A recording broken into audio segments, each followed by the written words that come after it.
pueden caber 25.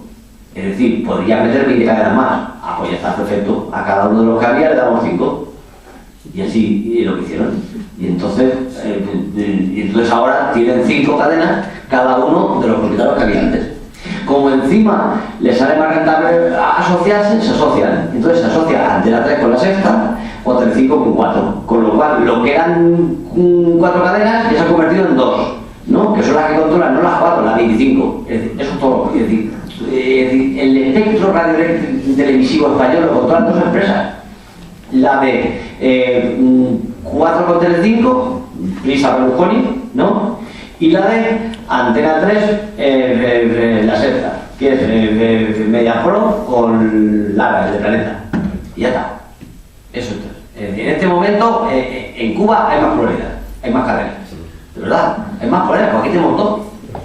Tenemos 2, que además te puedes imaginar la diferencia que hay entre Berlusconi y Lara. Hay una diferencia ideológica de la leche, claro.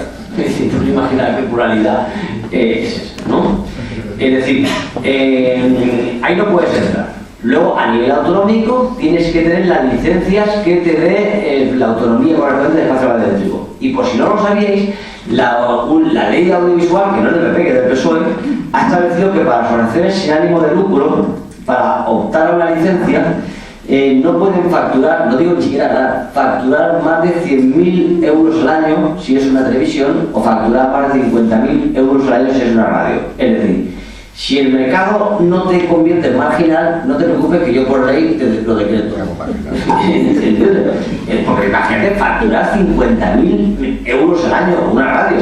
Claro, tienes que ser un chiringuito obligado por decreto, eres chiringuito por decreto. Porque si tú facturas más de 50.000 ya no puede ser. Si tú eres la Coca-Cola o eres una constructora, tú puedes facturar lo que quieras. Ahora bien, como seas una ONG que no quiera ganar dinero, está jodido. No puedes hacer una televisión por ley, ¿no? Es decir, todos esos son los impedimentos. Y luego además los problemas que te contaba, los problemas de la izquierda para organizarse. Yo sigo pensando que primero tenemos que demostrar que somos capaces de hacer una página de internet, o que somos capaces de hacer un periódico, o que los ciudadanos estén dispuestos a apoyar económicamente y colaborativamente y colectivamente una propuesta de medio de izquierda. Pero vamos, para el caso el problema está ahí. Y sobre todo yo creo que nunca hay que perder la responsabilidad que tiene el Estado en todo esto, ¿eh? Es decir, no olvidemos que con el mismo principio con el que decimos que hay sanidad para todos, porque hay un Estado que entiende que los hospitales deben de ser públicos para que vayan todos los ciudadanos, o que hay una educación para todos porque hay un Estado que asume la educación como un servicio público para todos, el Estado además tiene que garantizar los recursos y la información, ¿no? Y por eso tiene que haber no solamente medios públicos, sino además tiene que colaborar financiera, económicamente, con un régimen fiscal, con un régimen de legitimidad, haga el desarrollo de unos medios que sean colectivos, participativos, democráticos, que no sean evidentemente los del mercado o los de la rentabilidad. El Estado tiene responsabilidad en, como dice la ley, en que recibamos una información veraz y plural, ¿no? Entonces yo creo que eso también es importante y no que precisamente la proscriba como está en la restricción. Yo quisiera hacer una postilla, lo mejor, que es, al final del franquismo había más de 300 periódicos del movimiento. Y esos periódicos no se repartían entre las organizaciones de izquierda, del amplio espectro que había de la izquierda, sino que se vendieron a organizaciones financieras, ¿no? Grupo MOL, 80, cosa que tú has escrito en un libro que no lo tienes ahí, me parece. Sí, está ahí, Traficantes, sí. Ah, Traficantes, perfecto. Sí, una intervención un poquito crítica, seguramente muy marginal. Me desconcierta un poco los términos negativos para hablar de lo que hacen los medios de comunicación, ¿no? Hablar de desinformación. Un poquito, porque creo que del resto de la intervención lo que se deduce es que lo que están haciendo es produciendo algo. Es decir, no es simplemente dejando de hacer, sino produciendo opinión pública. Y la opinión pública es algo que se añade a la realidad, y eso lo producen los medios, ¿verdad? No sé si me aclaro lo que quiero decir. Producen opinión pública que nos sustituye, ¿no?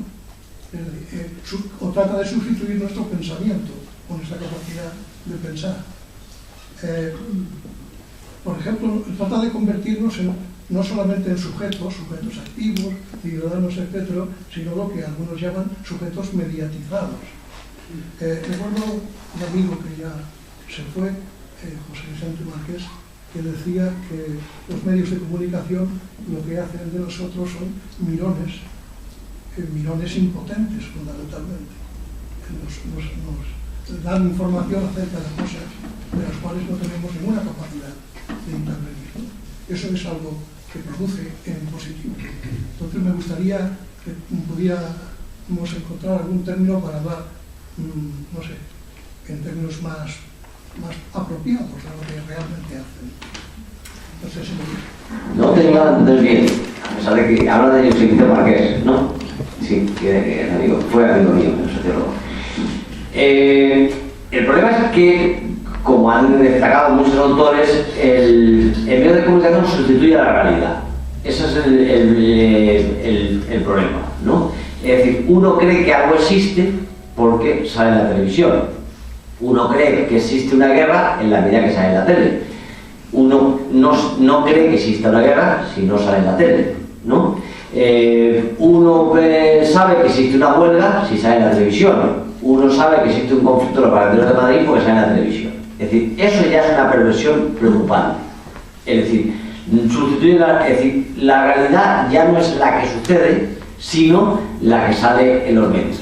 Eso ya es una perversión, una deformación, no sabemos hasta qué punto evitarlo, no podemos estar en todos los lugares del mundo, lo cual alguien no lo tiene que contar. Pero reconozcamos que eso ya es una irregularidad. Que alguien nos diga lo que la realidad y no nosotros mismos, ¿no? Ya es una irregularidad. Lo siguiente sería ver si esos que nos cuentan lo que sucede, a qué valores o a qué principios obedecen, ¿no? Mi tesis es que en la medida en que la mayoría de los medios de comunicación son simplemente agentes empresariales, son que ni siquiera, claro que ni siquiera los grandes medios de comunicación son empresas de comunicación. Hace mucho que son los departamentos de comunicación de grandes emporios económicos, es decir, son las empresas de telefonía, en Francia, por ejemplo, son las empresas de armamento. Las empresas de telefonía, las empresas de telecomunicaciones, las hidroeléctricas, las petroleras con sus publicidades. Es decir, ocurre que al final esas empresas que nos informan tienen detrás unos intereses, primero, de unas accionistas que necesitan tener una buena imagen de ellos, con lo cual evidentemente eso se tiene que notar en lo que cuentan. Segundo, tienen que lograr mantener el modelo económico actual, puesto que de él es el que sobreviven y el que se desenvuelven. No van a dedicarse a decir que hay que nacionalizar la banca. Primero, si el BBVA es accionista del grupo Vocento, y segundo, si el Banco de Santander, Prisa, le debe 3.000 millones de euros. Evidentemente no vas a anunciar de la banca cuando detrás hay un banco o que se anuncia o que es dueño o al que le debe el dinero, ¿no? Tampoco vas a denunciar, vas a hacer apología, tampoco vas a tener una información neutra sobre un presidente latinoamericano que nacionalice los hidrocarburos. Resulta que uno de los accionistas, otros anunciantes es Repsol, ¿no? Tampoco vas a apoyar a la guerrilla de Colombia, que resulta que está atentando contra los intereses de Endesa porque está explotando unos recursos naturales de los colombianos que a la guerrilla le parece mal. Quiero decir que hay unos intereses que nadie nos cuenta, ¿no? Y que están ahí y que condicionan los resultados. El problema es que entonces todos los ciudadanos estamos percibiendo una realidad mediatizada por unas empresas que se mueven por unos determinados intereses económicos, ¿no? Que ni siquiera es la rentabilidad de la información. Es simplemente la imagen de esa empresa positiva que les interesa. Dos, consolidar el modelo económico en el que ellos se desarrollan. Y tres, cerrar el acceso a la difusión de cualquier propuesta diferente o alternativa o opositora a esos valores. No sé si he respondido a tu pregunta. ¿Más preguntas, compañeros, por esta zona? Bien, tienes la palabra. Yo siempre tengo un poco la intriga. El periodista que se presta a este tipo de a todo esto que estamos hablando, me imagino que habrá un gran porcentaje que es consciente de lo que hace y lo hace por dinero. y habrá otros que serán por ineptitud, por falta de capacidad. ¿En qué proporción crees que estaría eso ahora mismo? Es una buena pregunta que además suele suceder mucho. En las facultades te suelen preguntar, ¿no? Uno porque ya está convencido y dice, bueno, entonces ¿qué hago yo? Entonces que me equivoco de ver, claro. O como tú, dices, bueno, entonces esto, cuando veo periodista, ¿qué hago? ¿Le pego? ¿O le digo, es un poco desgraciado? Pues ubicarte, ¿no? Yo alguna vez, por utilizar alguna metáfora, he dicho, esto del periodista es como el administrativo del Ministerio de la Dictadura, ¿no? Es un tipo, ¿no?, que forma parte de la estructura de la dictadura, puesto que es un funcionario administrativo, pero también es verdad que él solo de su trabajo no podría combatir ni derrocar la dictadura. Si al fin y al cabo es el consejo del Ministerio de Cultura de la dictadura de Pinochet, ¿no? El consejo del Ministerio de Cultura es el que abre la puerta, cierra la puerta, forma parte del aparato estatal, sin ninguna duda. Pero evidentemente el consejo tampoco puede hacer mucho. Entonces, es esa contradicción, es decir, formas parte del modelo, ¿no? Y tu trabajo ayuda al mantenimiento del modelo, pero también es verdad que desde tu posición no puedes derrocar el modelo. O otra metáfora que utilizo alguna vez es decir, esto es como el albañil que pone ladrillos aquí. Alguien está diciendo dónde tiene que poner los ladrillos y de qué material son los ladrillos, pero no tiene ninguna otra capacidad de maniobra. ¿Qué debe hacer? Que es la pregunta que tú me has hecho, pero que es la que me suele hacer mal. Entonces el periodista, ¿qué tiene que hacer? ¿Se tira al monte? No sé cuántos, ¿no? Bueno, yo siempre les invito a que esos periodistas, evidentemente no les puedes decir que dejen la agencia F, porque lo que le queda fuera, evidentemente, es la inanición, ¿no? No les puedes decir que dejen de trabajar para la agencia F, o dejen de trabajar para el país, o dejen de trabajar para Europa Press. Es un poco crearles el sentimiento de culpa, de que ellos están en deuda. Es decir, vosotros no estáis informando de lo que pasa en el mundo, ¿no? Es decir, primero, en la medida en que podáis, no seáis indignos y no engañéis. Segundo, no lo vais a conseguir del todo. Tercero, lo que os propongo es buscar fuera del mercado laboral algún mecanismo de dignificación de tu trabajo, ¿no? Dice un chiste de roto, dice, lo peor de mí es lo que me da de comer. Pues algo así. Es decir, lo peor de mí es lo que te da de comer. Vamos a buscar algo que no te da de comer, pero que te dignifique un poco, ¿no? Entonces, busca un otro periodismo diferente del que te da de comer, en el que puedas llevar parte de esa información silenciada, ignorada, que te recuerdo que estás en deuda con la sociedad porque no la estás cumpliendo desde tu puesto de trabajo y yo sé que no lo puedes hacer, ¿no? Pero es un poco, ocurre con muchas profesiones, es decir, el biólogo que trabaje en una empresa conservera de una multinacional que está produciendo una conserva de guisantes terribles, ¿no? No puede hacer mucho. Probablemente lo que haga el hombre es que los fines de semana sea un activista de Greenpeace, ¿no? Y se dedique a hacer campañas para luchar contra los transgénicos, ¿no? O el abogado que trabaja en una multinacional de seguro, pues a lo mejor no está muy orgulloso de su defensa del Estado de Derecho. Pues probablemente el domingo, el mes de agosto, se va a Colombia y colabora en un informe sobre los derechos humanos de Colombia, ¿no? Es decir, salirte del mercado laboral que no te permite hacer un periodismo digno, ¿no?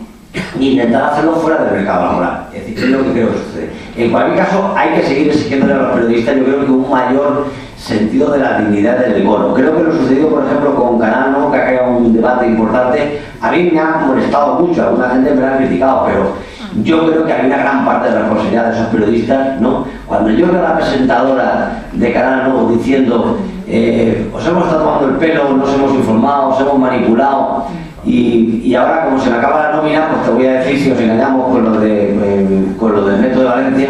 Y dices, claro, ahora porque te acaba la nómina. Es decir, si mañana te comprase Berlusconi, ¿entiendes?, y te dijera mantener la misma línea, se te olvidaría la televisión pública, se te olvidaría la denuncia. Es más, el otro día leí que como ya ha suspendido lo del cierre, ya estaba también haciendo lo mismo. O sea, no hay ningún problema. Es decir, los tipos les han creado todos unos remordimientos de conciencia cuando le estaban despidiendo, ¿no? Es decir, pero hay que tener un poquito de vergüenza, es decir, no tiene que saber hasta dónde llegar. Yo recuerdo una conferencia sobre fotoperiodismo en Barcelona, en la que yo me dediqué a poner unas fotos que luego habían sido manipuladas, ¿no? Eran fotos en las que el pie de foto era falso, habían recortado algo. La mayoría del público eran fotoperiodistas y te decían, no, pero esas fotos no estaban manipuladas. El tipo que hizo la foto, pues estaba allí, hizo la foto, no sé qué. Luego en la redacción fue cuando se las cambiaron. Y tú dices, ya, pero yo no vi a ningún fotógrafo luego protestar. Pues protesté yo, y un artículo escribió pero el fotógrafo que hizo la foto nunca lo vi protestar. La respuesta de los fotógrafos: hombre, claro, es que ten en cuenta que es que tiene que pagar una hipoteca y tiene que pagar el colegio de los niños, y entonces si protesta lo tiran. Y dice, claro, y el torturador argentino también, claro, ¿no? Y el tipo que te vende el coche y se lleva a casé, a lo mejor también tiene que pagar una hipoteca, coño. Vamos, entonces quiero decir, entonces ya todo vale.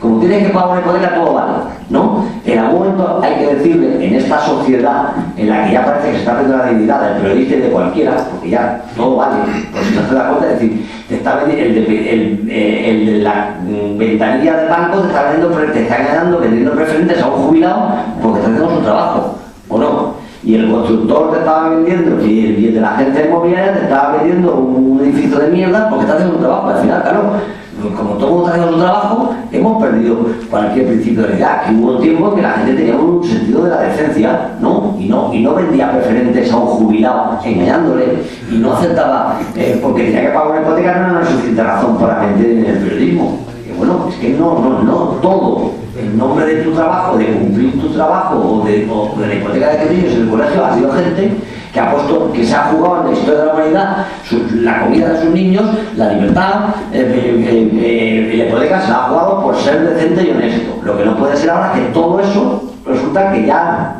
nos parezca que es secundario porque tenemos que pagar la hipoteca. Pero hombre, pues no.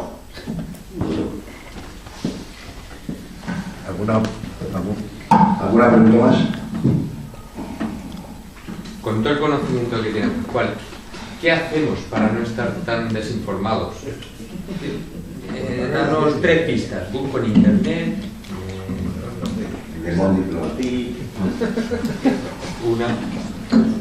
No, pero es una pregunta difícil. De momento yo creo que hay 2 partes. Es decir, una, desconfiar, ¿no? Es decir, no fiarte de eso. 2, que suelo decir, cuando veas un medio, intenta saber de quién es. ¿Quién es el dueño? ¿No? A partir de ahora, siempre que pongas Antena 3, tienes que saber quién es el dueño de Antena 3. Y cuando se abre mañana, te llega el periódico regional de aquí, intenta saber quién es el dueño. Siempre es condición fundamental. Después yo creo que pensar un poco que la dinámica que el enemigo estructural, el de la rapidez y la brevedad, intentar superar esa opción, ¿no? Yo creo que si del conflicto palestino-israelí, si dejas durante un mes de leer los partes de guerra de los muertos y te buscas un librito que te escriba, que te cuente el conflicto, o un documental de 1 hora, o un buen reportaje de la que te lo cuente, te va a servir mejor, ¿entiendes? O sea, es para que no estés en el capítulo 20 de la telenovela. Entonces, para un momento de telenovela, rebobina, vete al capítulo 1 y entonces sabrás ya quién te compras a alguien. Porque si intentas en el capítulo 20 reconducirlo, no vas a poder. Entonces, no nos dejemos llevar por la dinámica trepidante de los medios, ¿no? Es decir, no nos sirven de nada. Vamos a sentarnos un poquito, darle más profundidad, porque creo que nos va a servir para comprenderlo. Probablemente formatos como la televisión raramente puedan servir para comprender nada, ¿no? El periódico también difícilmente, pero vamos a buscar cosas extensas. Es decir, ya sé que da pereza leerse un reportaje de 10 páginas, pero es que yo creo que solamente así lo vas a poder entender, y que si tú haces balance de tiempo, ¿no? 10 páginas para entender algo te van a ocupar el mismo tiempo que las de veces tontas que has estado leyendo columnas que no te han servido para nada, o viendo durante 20 segundos cortes informativos en televisión. Y luego, bueno, sí, no es porque yo colabore, porque tampoco colaboro mucho, cada 3 o 4 meses. Es decir, Le Monde Diplomatique es una publicación editada en español, aunque de franquicia francesa, donde se cogen las noticias y las informaciones de geopolítica internacional con suficiente profundidad o reflexión. Yo creo que buscar del tema que te interese un buen libro, que los hay de editoriales, que no sé, los transgénicos, a la gente le cuento los transgénicos, chicos, llama a ecologistas de la acción y pregúntale ¿qué libro me recomendáis sobre transgénicos? Porque tengo una empanada de la leche. Pues, de eso. De Colombia, ¿quieres entender lo que pasa en Colombia? Mira, búscate una asociación, búscate un libro.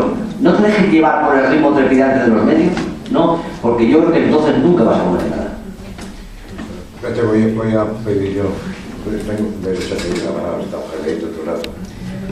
Hay temas muy interesantes, este es uno de ellos, ¿no? Pero hay otro que también merece la pena, y es la entidad de la imagen en sí misma. El ver no es lo mismo que mirar, ¿no? Sí, yo, por ejemplo, si ves una noticia de televisión y ves a una parte de la ciudad, una calle de La Habana, hay gente que ve, gente desastrada con coches de 1959. Yo veo gente que resiste, que está resistiendo y luchando por un mundo mejor. Es decir, ¿qué es lo que ocurre? Que nuestras mentes ya están amuebladas antes de leer el periódico. Esto yo creo que es importante.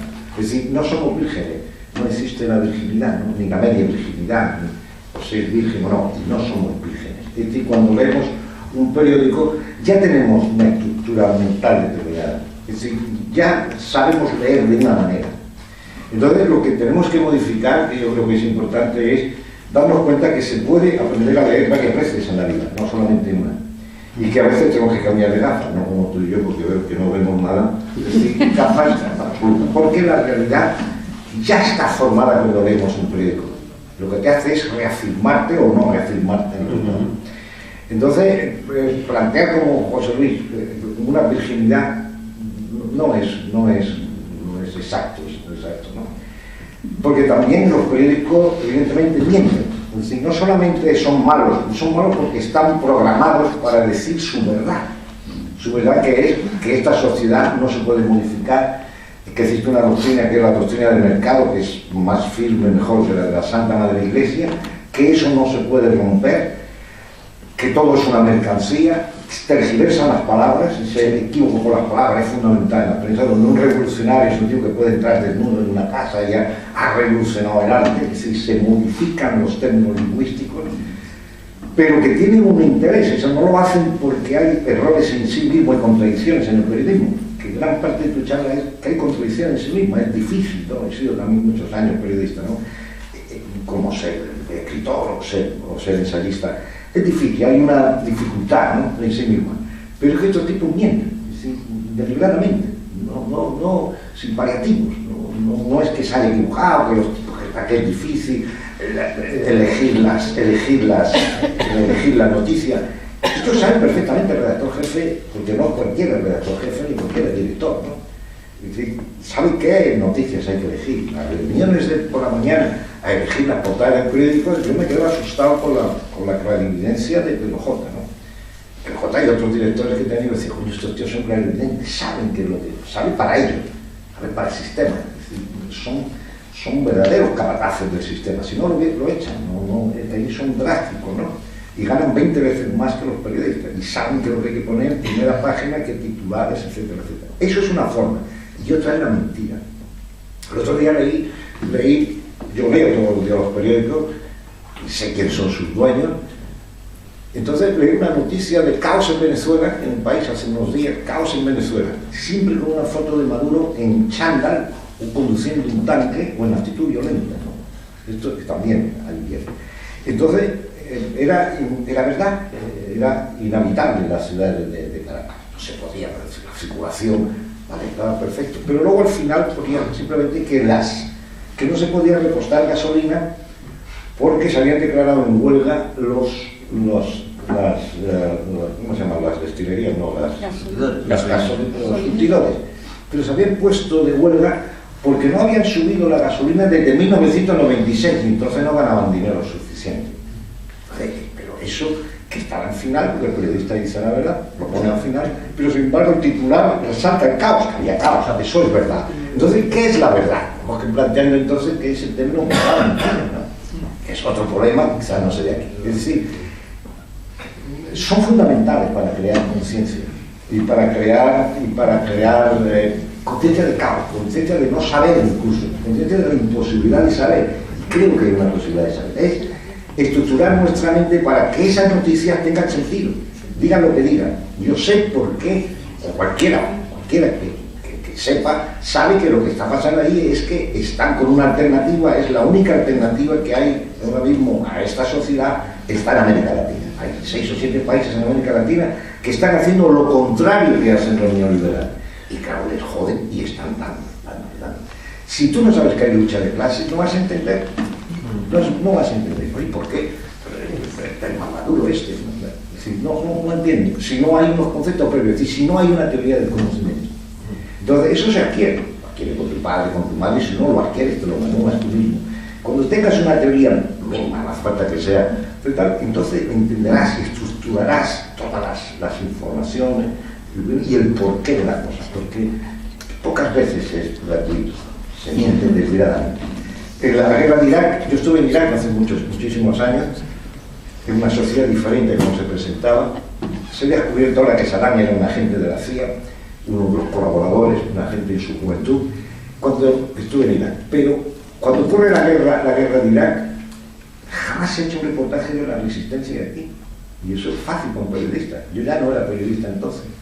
Y, ¿pero por qué? ¿Por qué los periodistas van al departamento militar y te dan la hojita informativa y todos cuentan lo mismo? ¿Por qué no se han ido a hablar con la resistencia? Es que no existe la resistencia, como no salen los periódicos. Es decir, son terroristas. Se han invertido los términos. Es decir, llegan allí bombardeando, atacando, masacrando, y los que resisten resulta que son terroristas. Se han inventado la lucha entre sunitas y tal, que no existió nunca. Los chiitas y los sunitas nunca han estado en guerra. Y la resistencia sigue actuando. ¿Quién ha hecho una entrevista? Un documental. ¿Por qué?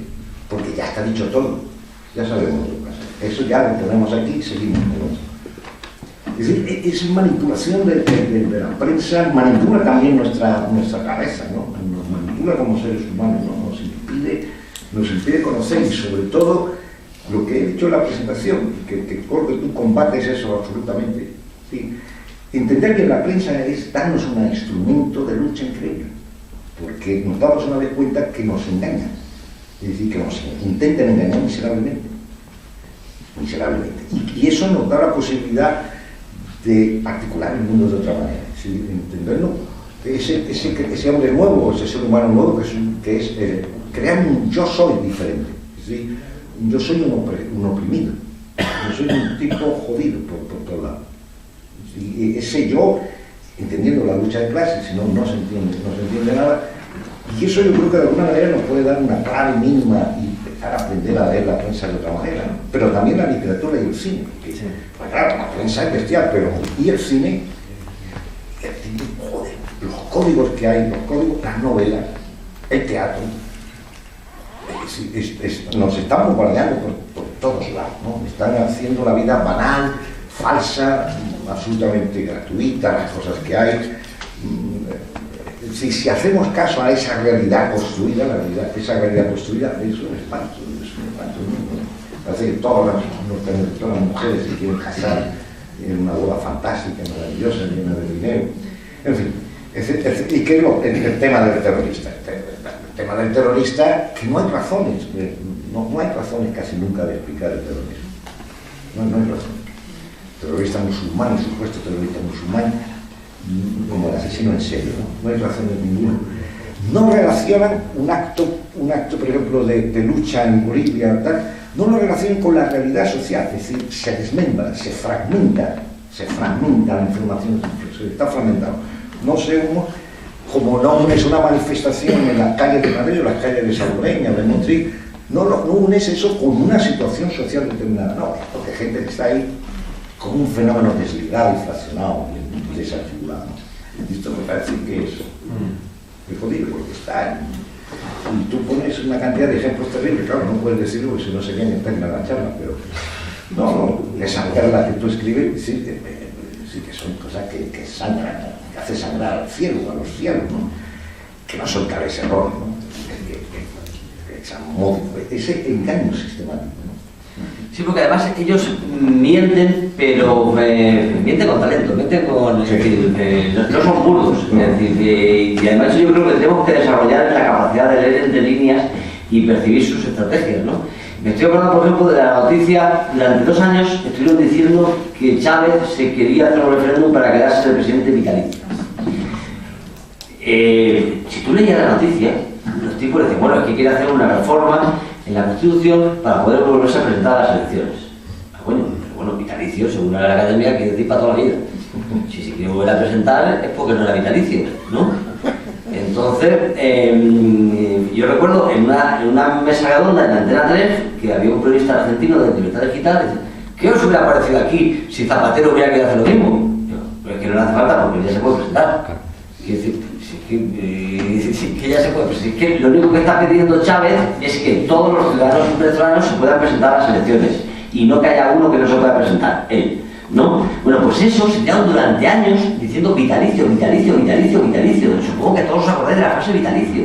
O sea, pero es una mentira con talento, es decir, se hace con mucho cuidado.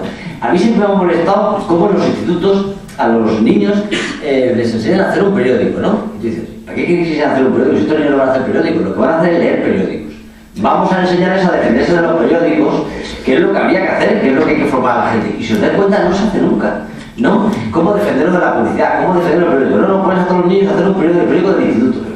Si el niño no va a hacer periódicos en su vida, lo que tiene que hacer es defenderse de los periódicos.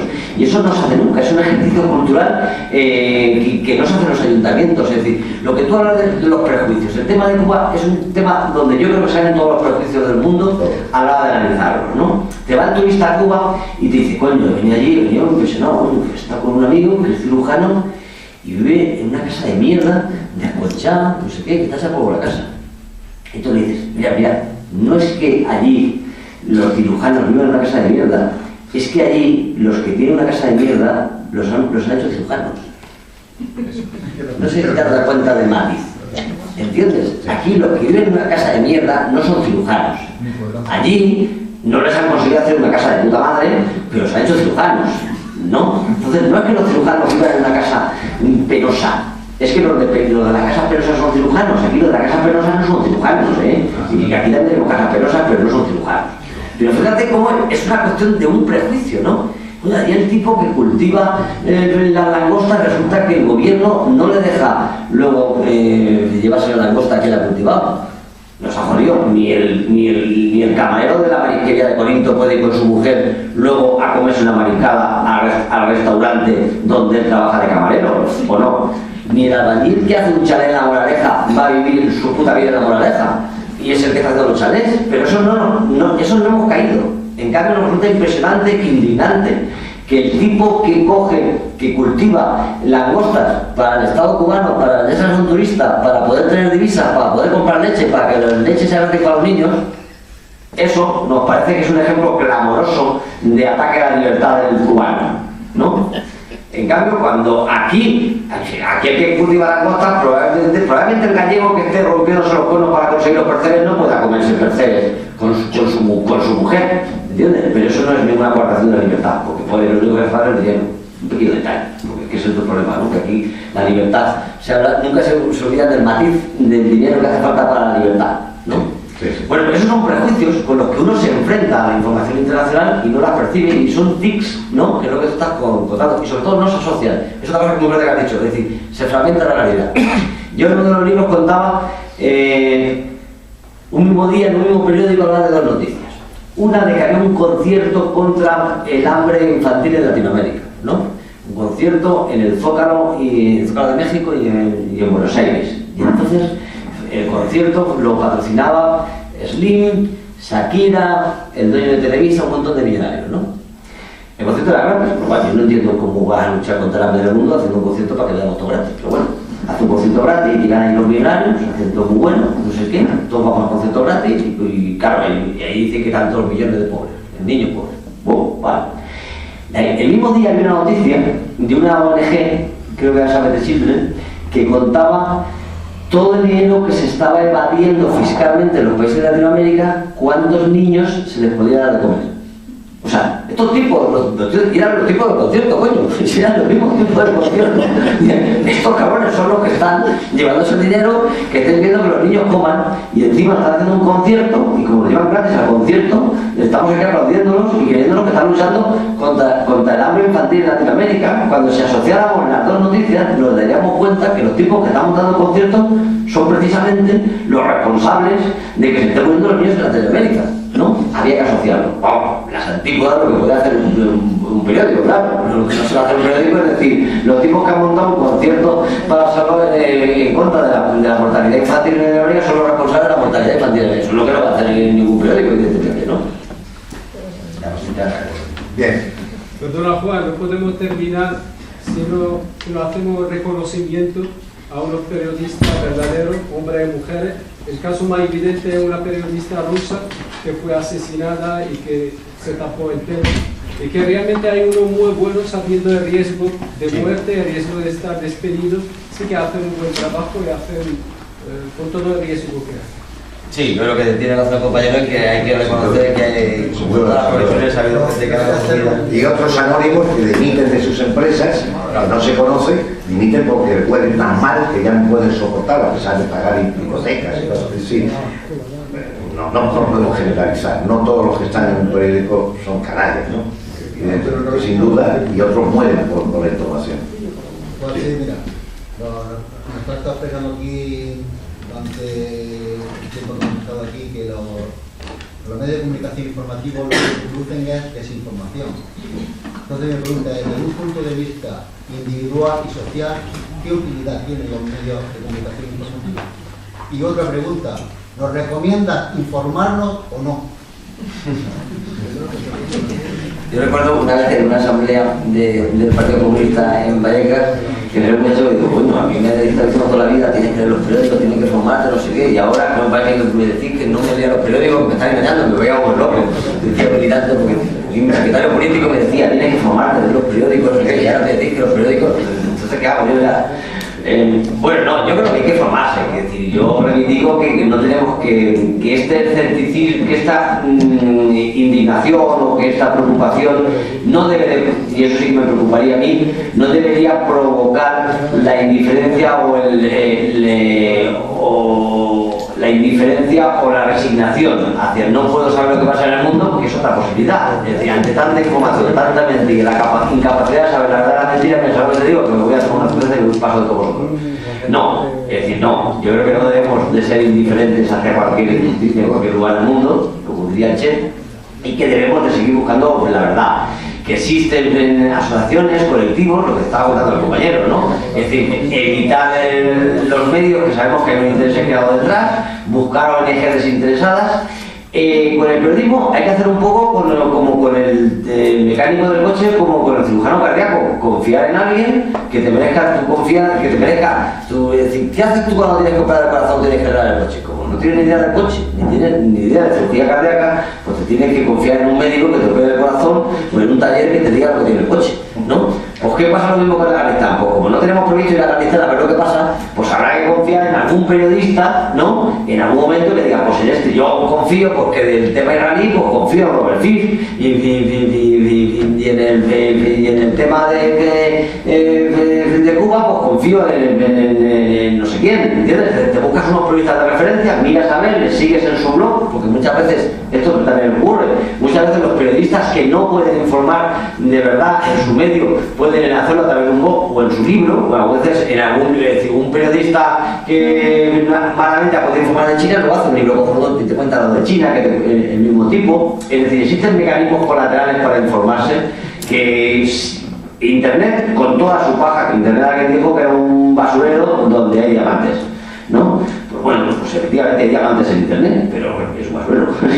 Entonces, hay que saber encontrarlos, es decir, buscarte referencias, es decir, alguien que te asesore, si quieres saber de Colombia, búscate una de derechos humanos y que te recomienden, es decir, se pueden hacer cosas. Y lo que ocurre es que ser ciudadano en democracia es muy cansado, ¿no? Quiere decir que en la dictadura no te tienes que ver los programas electorales de los partidos para votar, no tienes que ir a reuniones sindicales, no tienes que, hay un montón de cosas que no tienes que hacer porque ya las hacen por ti, ¿entiendes? Y una de las cosas que tampoco haces en la dictadura es calentarte la cabeza en buscar la información porque no está, ¿no? ¿Entiendes? Pues en la democracia tienes que leer los programas electorales, tienes que ir a reuniones de los sindicatos, tienes que ir a reuniones de los vecinos y tienes que mirar a ver cuál es el periódico que no te engaña. Yo quisiera que no vayáis de aquí sin hacer un homenaje a este compañero a través de los libros. De su fuerza de trabajo, ¿no? Y aparte de eso hay más razón. Muchas gracias, muchas gracias.